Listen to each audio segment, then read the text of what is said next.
nagbabalik po ang Good Morning Kapatid!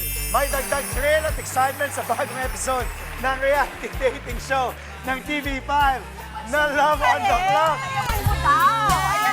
Ay, parang iba. Bakit pag ikaw ang ganda? Sige, pakita mo yung sa'yo. Pakita mo yung sa'yo. Kaya magkaharapan kayo, Andre. Ano ba? Yan. Bakit sa'yo balikat lang yung guma? Alam mo kay Andre, Why? pipili ka, balikat o yung chan? Pili ka.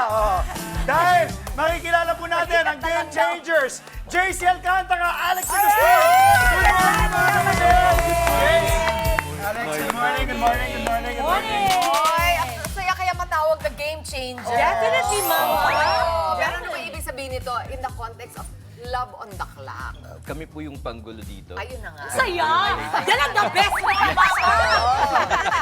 Kayong dalawa. Panggulo po kami. Tanggulo po kami. Bale, pumasok kami sa show na meron nang nagkakagustuhan. Nagsisirain namin. Kamusta naman yung Destroyer pala. Hindi game changer.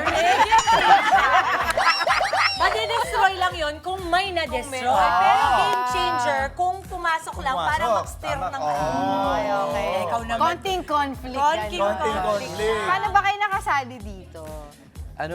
Kinausap lang din po kami ng management namin. And gusto ko talaga kasi parang 2 years na ako single and it's time na rin, di ba?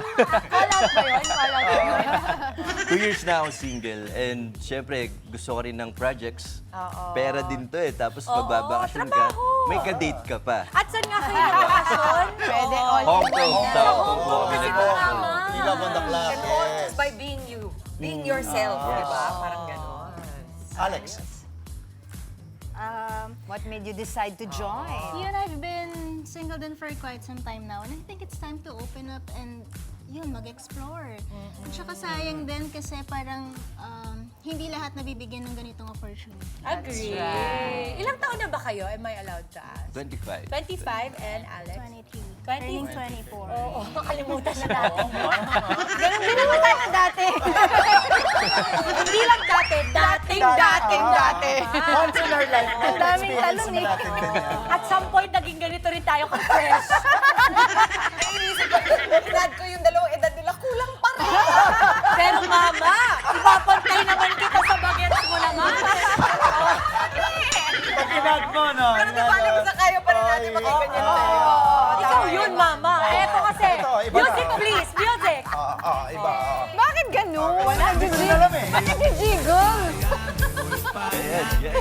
Lower, Andy. Lower. Pang nananakot lang eh. Di ba pa-atras dapat? Pa-atras, Ganun. Pero sa oo. kanya, patugis. Pang nanguhuli lang eh. Huli ka. Okay, dapat abangan. Yung mga game changers na Definitely hindi yung pagsayaw. Hindi to. Mga dapat abangan. Yes, go ahead. Mga dapat abangan, syempre panoorin po natin para malaman po natin kung sino yung makakatuluyan po. Ah, meron?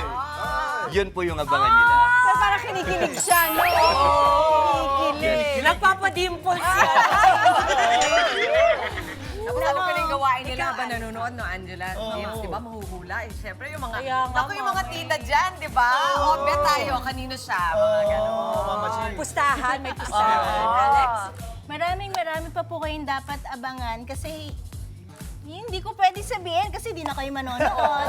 But yes, abangan niyo po kung ano ang mga dramang mangyayari at kung sino ang aming mga makakatulong. May nagulo ba kayo?